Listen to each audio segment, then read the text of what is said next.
Hey gang, welcome back to Joe Daddy's Garage. Today's video is another maintenance video.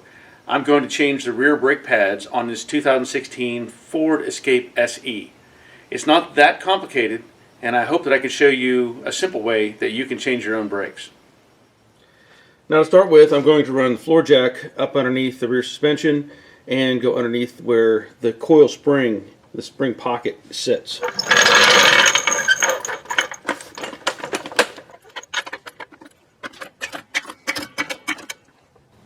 This would be a good time to put a jack stand underneath the vehicle. There's an arrow right here on the rocker panel. That's a normal jack point for your factory style jack. I'm going to come underneath that and make that my safety point for my jack stand. Now you can use your factory lug wrench, or in my case I'm going to use an impact. And the socket for this is a 3/4.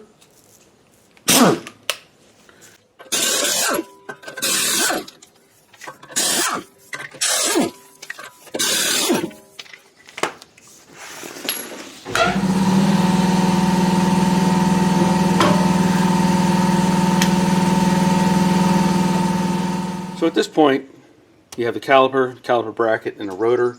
I've already looked at the rotor, it's in good shape, and I'm going to just remove the caliper itself. Now to do this, there's 2 bolts, and there's 2 little caps. These caps are in the back. Basically, they're just protectors.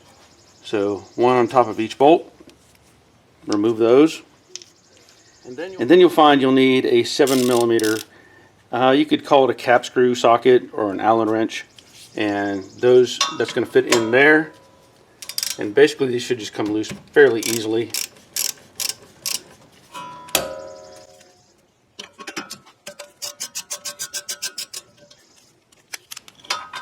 As I said before, I live in the South, so we tend to have less corrosion than in other parts of the country. Now these you can kind of angle the socket a little bit in the cap screw and pull on it, and it'll let that bolt pull back. Now before I take the other one out, I want to show you this. There's this spring device, and that is holding the caliper, let's say, from moving around very much. To get this off, there's a couple different ways you can do it. You can rotate into the spring like this, or you can come in behind like this and get that out, and that takes the tension off. Several different ways you can do it, but make sure you put this back on when you're done. Now you can see that the caliper can move around just a little bit. So I'm going to take this other bolt out. Now you can also take some time if you want, put a little grease on these to keep them sliding around easily. They come out fairly easily. At this point, you just need to get the caliper off. And you may have to wiggle it just a little to get it loose. You'll find that the parking brake cable holds it a little snug, so sometimes maybe you can't see it very well. This bushing right here, I can pull the cable through the bushing and expose it a little bit. And what that'll do is allow me some space to pull the caliper up. So I'm just going to set that aside for the moment and show you this. These are your original pads. I'm pretty confident this car has about 75,000 miles on it, and those are pretty worn out. These are the new pads that I'm using. These are Evolution Power Stops. These are available on Amazon. I'll post a link for these.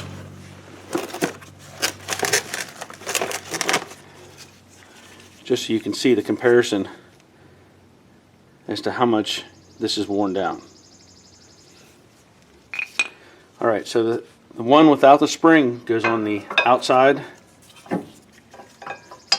And here's the thing, these ones on the inside, they don't wear as fast, but the problem is you can't replace just one. You need to replace the set. But still there is wear on these, but the outer one, since it's so thin, it's worth it to just replace it. So this one will go right there. That's the easy part.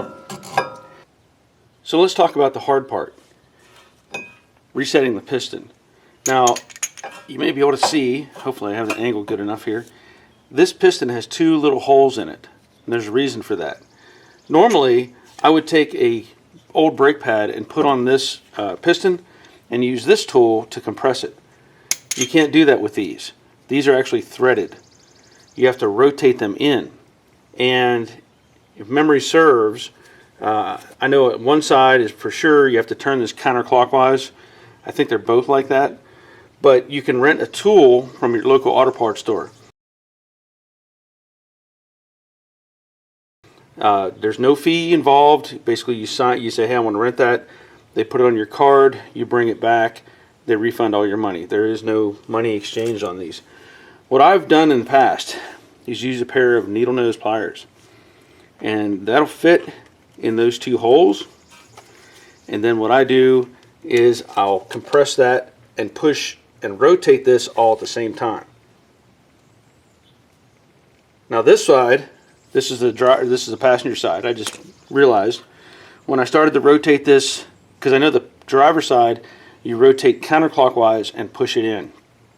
This one, when I started to rotate counterclockwise, it actually started coming out. So we'll have to rotate this one clockwise and push it in. Now this may take a little bit of time and some effort, and it is easier with the other tool, I'll say that. So let me kind of reset the camera and try this from a different angle. So again, using the tips, and I'm rotating clockwise. Now the thing is, you're compressing fluid while you do this, so you have an alternative here. Some people, like I normally do, I'll compress the fluid back into the master cylinder. The other alternative is you take the bleeder right here up on top, there's a little rubber boot. You can put a hose on this and you can compress the piston and push fluid out of the bleeder, but that then requires you to put more fluid back in the master cylinder. So I personally don't have an issue doing it this way. Some people, they do it the other way, and that's your choice on that. So I'll continue to rotate this.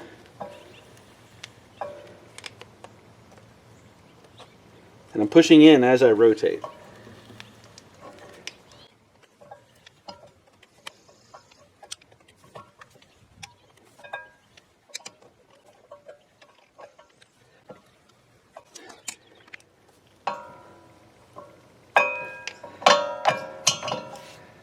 So there it is.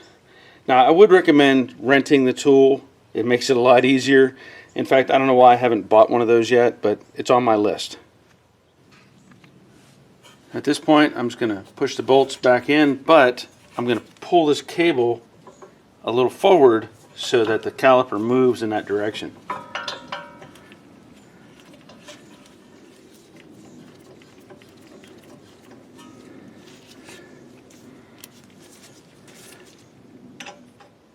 Now these, I'm not sure what the torque is, but I'm just going to make sure they're not going to come loose.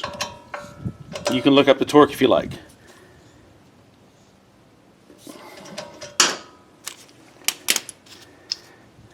Put these caps in the back.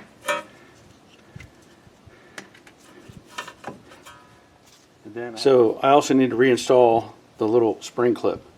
So I'm going to hook it on the caliper.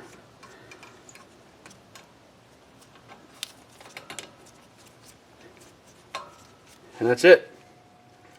So with that back on, go pump the brakes a couple times. Make sure the caliper fills back up with fluid, and you can check for leaks, which you shouldn't have any. Put the wheel back on and you should be good to go. That'll be the end of this video. Hopefully you found some information that'll help you if you're doing this kind of maintenance on your vehicle. As I said, it would be beneficial to rent that tool to rotate that caliper piston back into place, but you can do it by hand if you so choose. I want to thank you for watching. If you would, leave a comment, thumbs up, let me know what you think about this video. But until next time, take care of yourselves. See ya.